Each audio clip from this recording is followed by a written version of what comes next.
ஊட்டியில படகில பக்கத்துல இடம் வாங்கணுமா? அதுவும் டவுன் ப்ராப்பர்ட்டி 2100 ரூபாய்க்கு ஒரு ஸ்கொயர் ஃபீட். உடனே கீழே இருக்கிற நம்பருக்கு கால் பண்ணுங்க.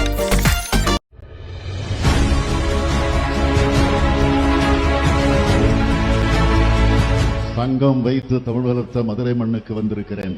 நீதி தவறிய மன்னனை கண்ணகி கேள்வி கேட்ட மண்ணுக்கு வந்திருக்கிறேன்.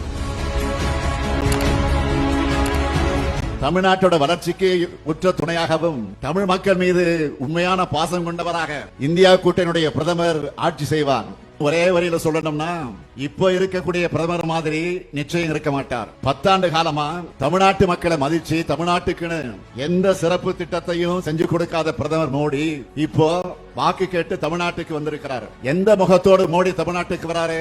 இவர் தமிழ்நாட்டை மட்டும் இப்படி வஞ்சிக்கல, எதிர்கட்சி ஆளுகிற எல்லா மாநிலங்களையும் வஞ்சிக்கிறாரு. எதிர்கட்சிகள் ஆளுகிற மாநிலங்களை மட்டும் இடி, ஐடி, சிபிஐ கவர்னர்களை வச்சு தொல்லை கொடுப்பார். இதுதான் மோடி இந்தியா. இவரை எதிர்த்து யாராவது பேசினா என்ன நடக்கும்? சமீபத்திய உதாரணம், ஜம்மு காஷ்மீர் மாநிலத்தில் ஆளுநராக இருந்த சத்யபால் மாலிக். அவர் என்ன சொன்னாரு?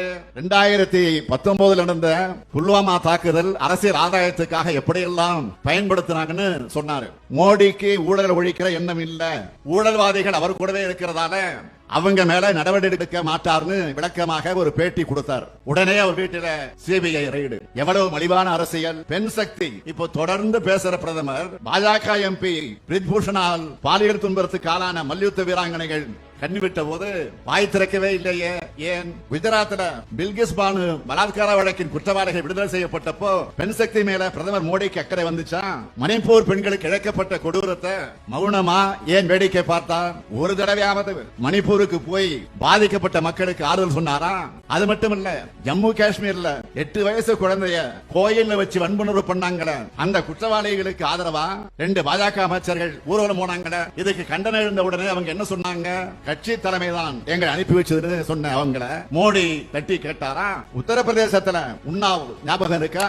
வேலை கேட்டு போன பெண், இளம்பெண் பாஜக எம்எல்ஏ குல்தீப் சிங் வன்புணர்வு பண்ணாரு. இந்த புகார அந்த பொண்ணு சொல்லக்கூடாதுன்னு குல்தீப்போட சகோதரர் நண்பர்களும் சேர்ந்து அவரை கடத்தி மயக்க மருந்து கொடுத்து நாள் கணக்கில் கூட்டுப்பாளைய வல்லுறவு செஞ்சாங்க. காப்பாத்த போன தந்தைய போலி வழக்கு போட்டு சிறையில வச்சு அநியாயமா கொண்டாங்கல. நியாயம் கிடைக்காத விரக்தியில உத்தரப்பிரதேச முதலமைச்சர் யோகி வீட்டுக்கு முன்பு அந்த பெண் தீக்குளிக்க முயற்சி பண்ணாங்க. அப்புறம் கூட அந்த பெண்ணை வண்டியில ஏற்றி கொல்ல முயற்சி நடந்தது. அதெல்லாம் அவங்க அத்தை இறந்து போனாங்க. இதையெல்லாம் வேடிக்கை பார்த்தது யாரு? பிரதமராக இருக்கக்கூடிய மோடி தான். ஆத்திரஸ் மறந்து போச்சா?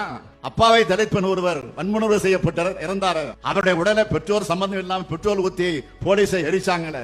பாதிக்கப்பட்ட குடும்பத்தை பார்த்து ஆறுதல் சொல்ல கூட சகோதரர் ராகுல் காந்தி அவர்களும் பிரியா காந்தி ஆகியோருக்கு அனுமதி மறுத்தாங்களே.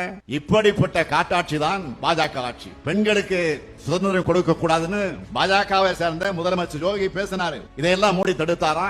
மக்களுக்காக சிறைகளை தள்ளி ரசிச்சாரு. எழுத்தாளர் கௌரி லங்கேஷ் கல்புர்கி கொல்லப்பட்டதை மௌனமா வேடிக்கை பார்த்தாரு. மதவெறியர்களுடைய வன்முறையையும் கொலைகளையும் தாராளமயமாக்கினார். இப்படிப்பட்டவரை தமிழ்நாட்டு மக்கள் ஒரு நாளும் ஏத்துக்க மாட்டாங்க. அது ஜூன் 4ஆம் தேதி அவருக்கு தெரியத்தான் போகுது. 10 ஆண்டு காலத்துல அவங்க அறிவிச்ச ஒரே ஒரு சிறப்பு திட்டமான எய்ம்ஸ் மருத்துவமனையை கூட கட்டித்தராம தமிழ்நாட்டுக்கு மன்னிக்க முடியாத துரோகங்களை செஞ்சாங்களே. இந்த எய்ம்ஸ் கூட அறிவிச்சு மத்த பாஜக ஆளுகிற மாநில எய்ம்ஸ் மருத்துவமனை எல்லாம் பயன்பாட்டுக்கு வந்துருச்சு. ஆனா மதுரைக்கு எய்ம்ஸ் வரல. தேர்தல் சீசனுக்கு மட்டும் பிரதமர் வர்ற தமிழ்நாடு என்ன பறவைகளுடைய சரணாலயமா? தமிழர்கள் மேல் மட்டும் அவருக்கு ஏன் இத்தனை வன்மம்? தமிழர்கள் இந்த நாட்டோட குடிமக்கள் இல்லையா? நாங்கள் என்ன 2ஆம் தர குடிமக்களா? ஏன் இந்த ஓரவஞ்சனை? எப்படி உங்களால ஓட்டு கேட்க வர முடியுது?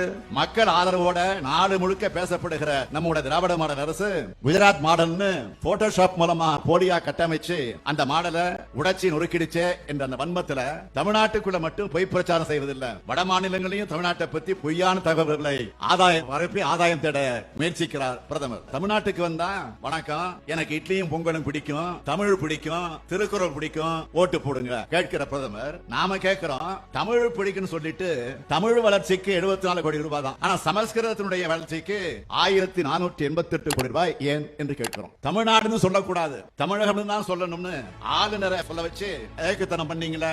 தமிழின் சிறப்புகளை சொன்ன கால்டு வெள்ளையும் ஜியு போப்பையும் ஆளுநர் இழிவுபடுத்தினார, அதுக்காவது கண்டிச்சீங்களா? கேட்கிற சொல்லுங்க. திருவள்ளூருக்கு ஏன் காவி சாயம் பூசுறீங்கன்னு கேட்கிறோம். இப்படி அத்தனை தமிழ் வேலையை செஞ்சுட்டு தயவு செஞ்சு வாயால வடையை மட்டும் சுடாதீங்கன்னு தான் அப்படின்னு கேட்கிறோம். இப்படி தமிழுக்கும் தமிழ்நாட்டுக்கும் தமிழினத்துக்கும் விரோதமாக இருக்கிற பாஜகவுக்கு பாதம் தாங்கியா இருந்து தமிழ்நாட்டுக்கு கிடைக்கப்பட்ட அத்தனை துரோகங்களுக்கு துணையா இருந்தவர் பழனிசாமி. அவர் இப்போ என்ன பிளான்ல இருக்காரு? வாக்குகளை பிரிச்சு பாஜகவுக்கு உதவுங்கிற பி டீமா வந்திருக்கிறார் பழனிசாமி. இவங்க ஒட்டுமொத்தமா தமிழ்நாட்டுக்கும் தமிழ்நாட்டு மக்களுக்கும் ஏன் ஒட்டுமொத்த இந்திய மக்களுக்குமே எதிரி மட்டுமல்ல, விரோதமான கூட்டணி. பாஜகவுக்கு அளிக்கிற வாக்கு தமிழ்நாட்டு எதிரிகளுக்கு அளிக்கிற வாக்கு, அதிமுகவுக்கு அளிக்கிற வாக்கு தமிழ்நாட்டு துரோகிகளுக்கு அளிக்கிற வாக்கு. பாசிசத்தை வீழ்த்த இந்தியாவை காக்க உங்கள் ஸ்டாலின் அழைக்கிறேன். 40 நமதே, நாடும் நமதே. 40 நாடும் 40. ஊட்டியில படகுல பக்கத்துல இடம் வாங்கணுமா?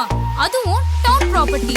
2100 ரூபாய்க்கு ஒரு ஸ்கொயர் ஃபீட். உடனே கீழே இருக்கிற நம்பருக்கு கால் பண்ணுங்க.